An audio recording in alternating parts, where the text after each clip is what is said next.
Primeira carta aos Coríntios, capítulo 14. Ainda os dons do Espírito. Portanto, esforcem-se para ter amor. Procure também ter dons espirituais, especialmente o de anunciar a mensagem de Deus.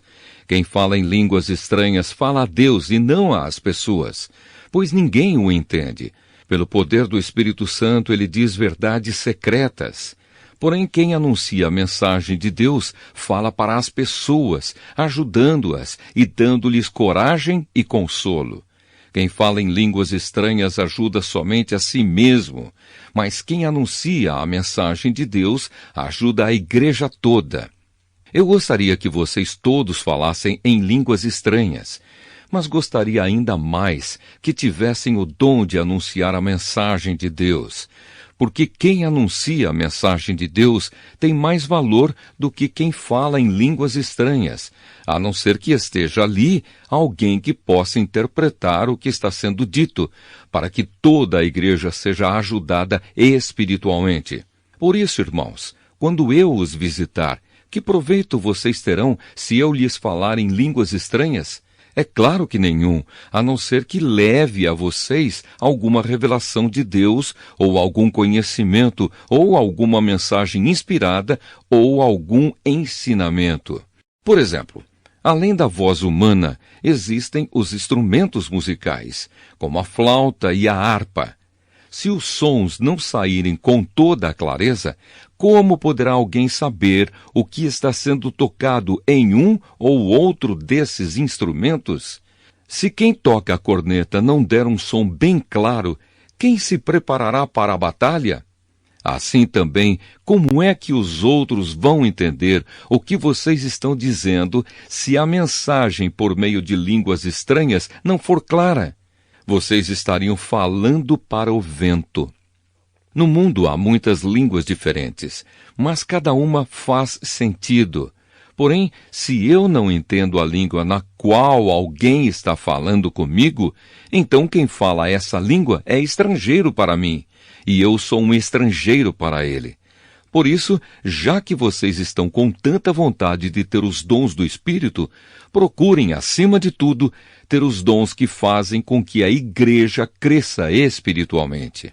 Portanto, quem fala em línguas estranhas deve orar pedindo a Deus que lhe dê o dom de interpretar o que elas querem dizer. Porque se eu orar em línguas estranhas, o meu espírito de fato estará orando, mas a minha inteligência não tomará parte nisso. O que vou fazer então? Vou orar com o meu espírito, mas também vou orar com a minha inteligência. Vou cantar com o meu espírito, mas também vou cantar com a minha inteligência. Se você dá graças a Deus em línguas estranhas, como é que uma pessoa simples que estiver na reunião poderá dizer amém à oração de agradecimento que você fez? Ela não vai conseguir entender nada do que você está dizendo, mesmo que a sua oração seja muito boa. Essa pessoa não receberá nenhuma ajuda. Eu agradeço a Deus porque falo em línguas estranhas muito mais do que vocês. Porém, nas reuniões da igreja, prefiro dizer 5 palavras que possam ser entendidas, para assim ensinar os outros, do que dizer milhares de palavras em línguas estranhas. Irmãos, não pensem como crianças. Sejam como crianças para o que é mal, mas sejam adultos no seu modo de pensar.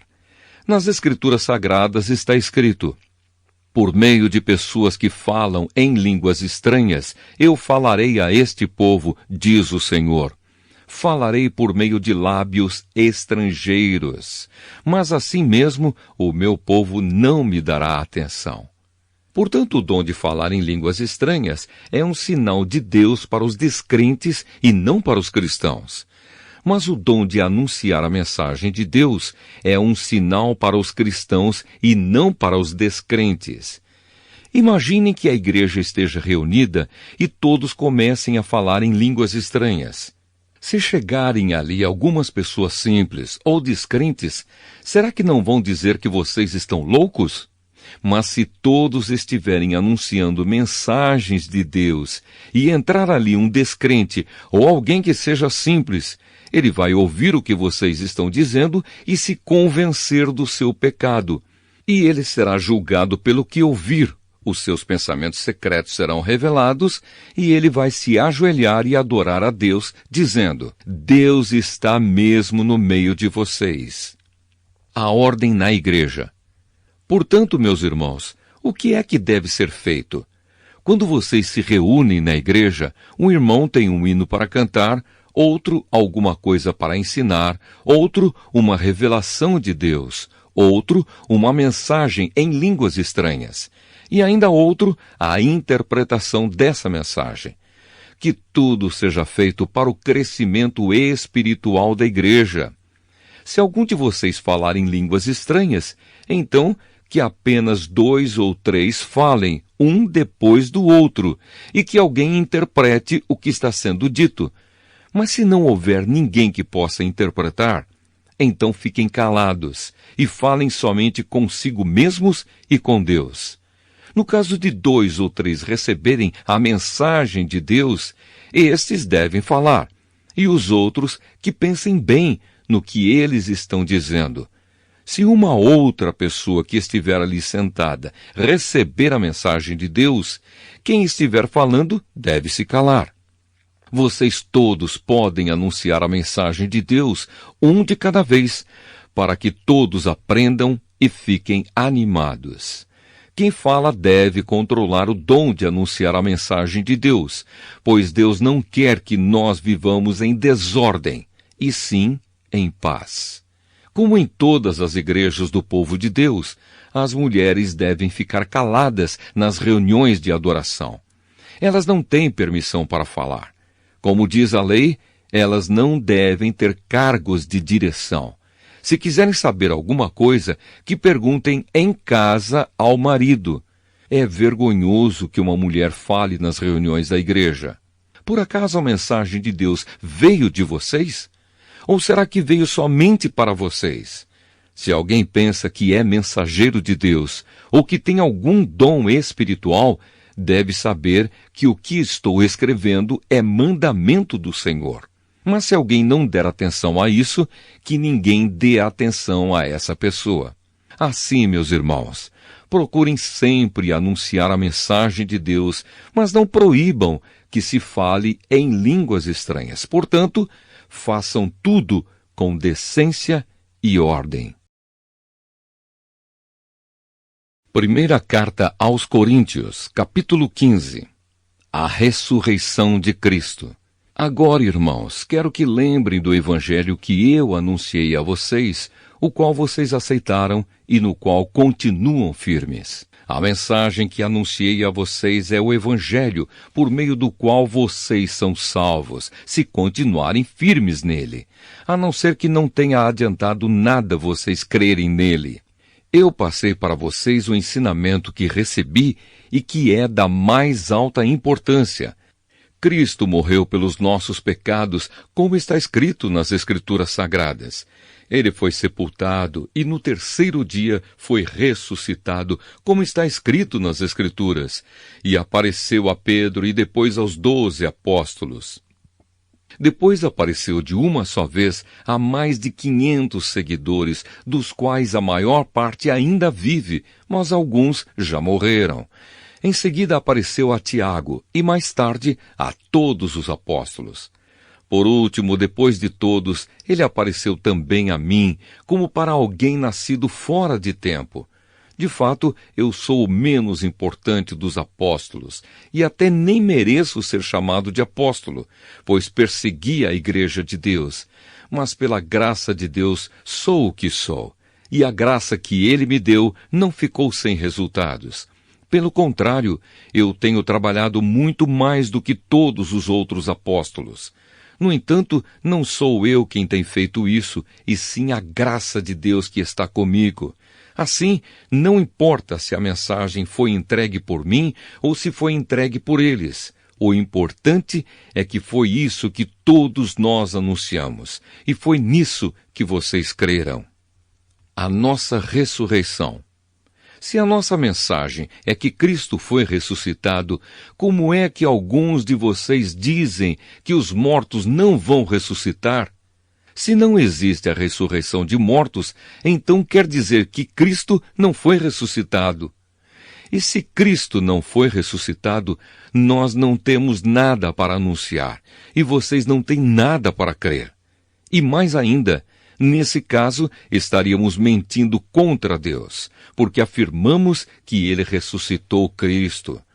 Mas se é verdade que os mortos não são ressuscitados, então Deus não ressuscitou Cristo. Porque se os mortos não são ressuscitados, Cristo também não foi ressuscitado. E se Cristo não foi ressuscitado, a fé que vocês têm é uma ilusão, e vocês continuam perdidos nos seus pecados. Se Cristo não ressuscitou, os que morreram crendo nele estão perdidos. Se a nossa esperança em Cristo só vale para esta vida, nós somos as pessoas mais infelizes deste mundo.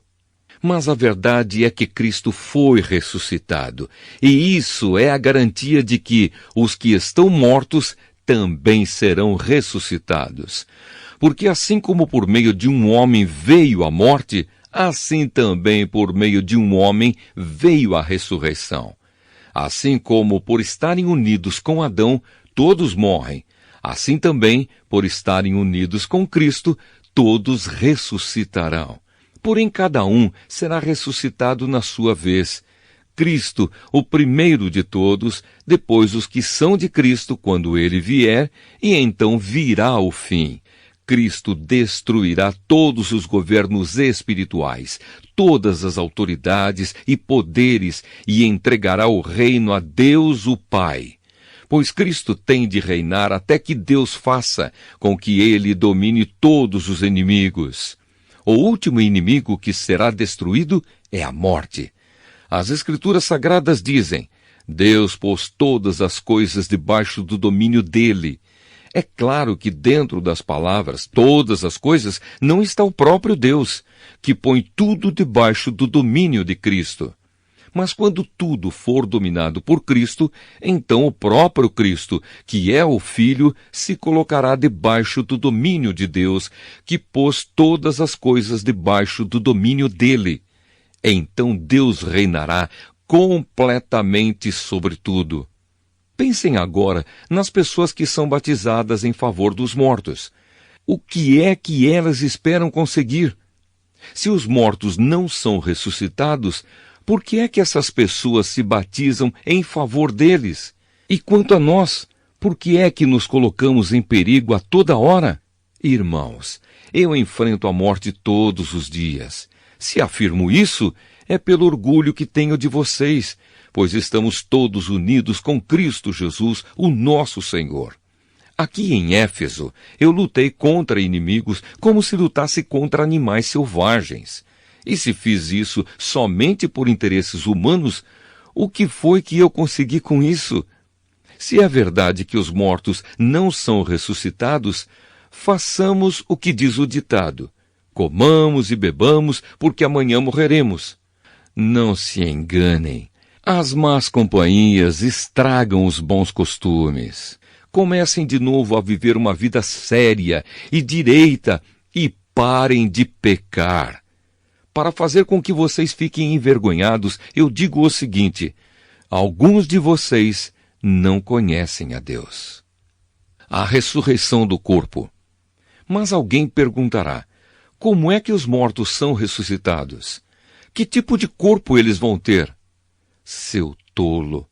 Quando você semeia uma semente na terra, ela só brota se morrer. E o que foi semeado é apenas uma semente. Talvez um grão de trigo ou outra semente qualquer, e não o corpo já formado da planta que vai crescer. Deus dá a essa semente o corpo que Ele quer e dá a cada semente um corpo próprio. E a carne dos seres vivos não é toda do mesmo tipo. Os seres humanos têm um tipo de carne, os animais, outro, os pássaros, outro, e os peixes, ainda outro. Há também corpos do céu e corpos da terra. Existe um tipo de beleza que pertence aos corpos celestes, e há outro que pertence aos corpos terrestres. O sol tem o seu próprio brilho, A lua, outro brilho, e as estrelas têm um brilho diferente. E mesmo as estrelas têm diferentes tipos de brilho. Pois será assim quando os mortos ressuscitarem. Quando o corpo é sepultado, é um corpo mortal, mas quando for ressuscitado, será imortal. Quando ele é sepultado, é feio e fraco, mas quando for ressuscitado, será bonito e forte.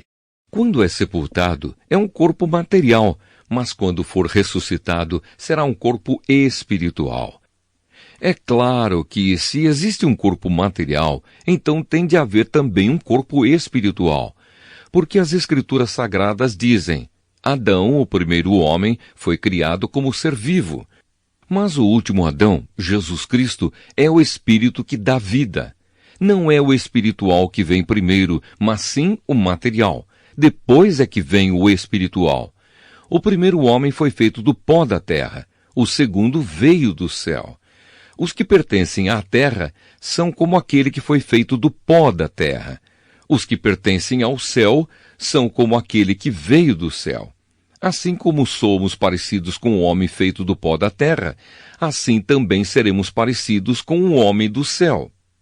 Meus irmãos, o que eu quero dizer é isto: o que é feito de carne e de sangue não pode ter parte no reino de Deus, e o que é mortal não pode ter a imortalidade.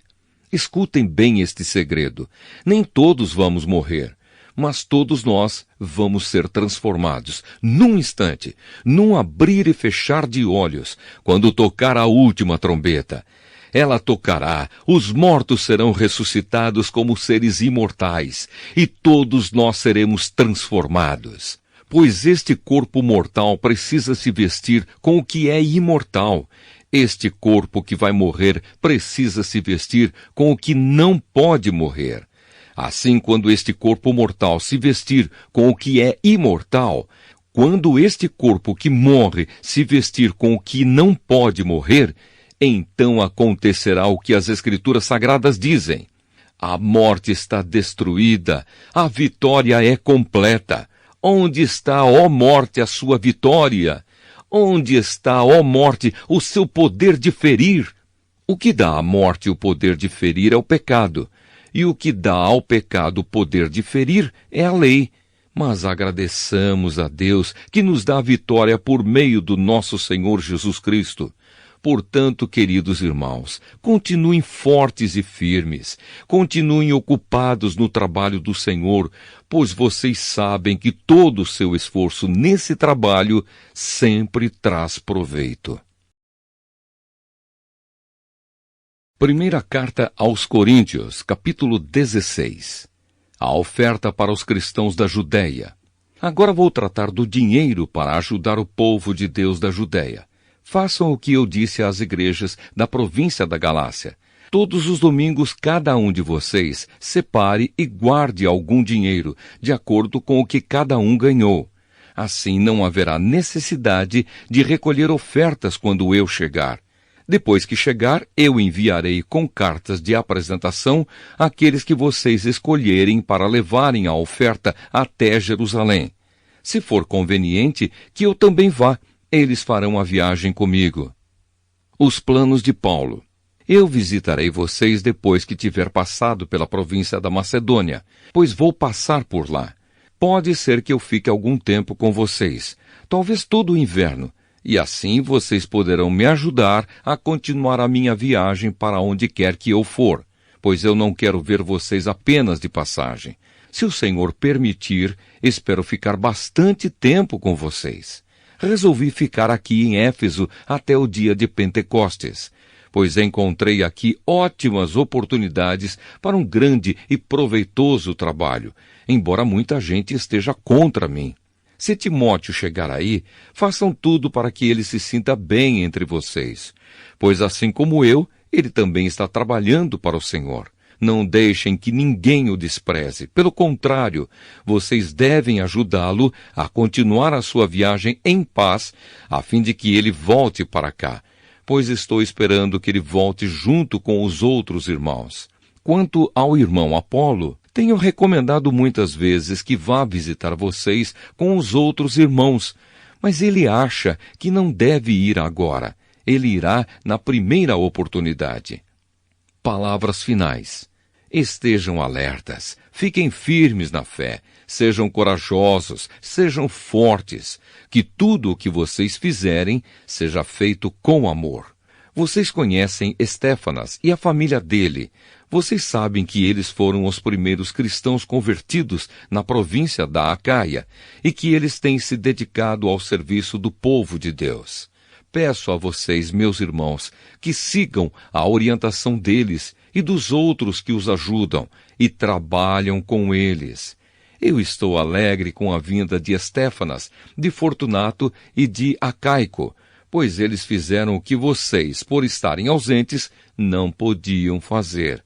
Eles me animaram muito e sei que animaram vocês também. Gente como essa merece elogios. As igrejas da província da Ásia mandam saudações. Áquila e a sua esposa Priscila e a igreja que se reúne na casa deles mandam saudações cristãs a vocês. Todos os irmãos daqui mandam saudações. Cumprimentem uns aos outros com um beijo de irmão. Escrevo isto com a minha própria mão. Saudações de Paulo. Quem não ama o Senhor, que seja amaldiçoado. Maranata, vem nosso Senhor. Que a graça do nosso Senhor Jesus esteja com vocês, e que o meu amor esteja com todos vocês, pois estamos unidos com Cristo Jesus.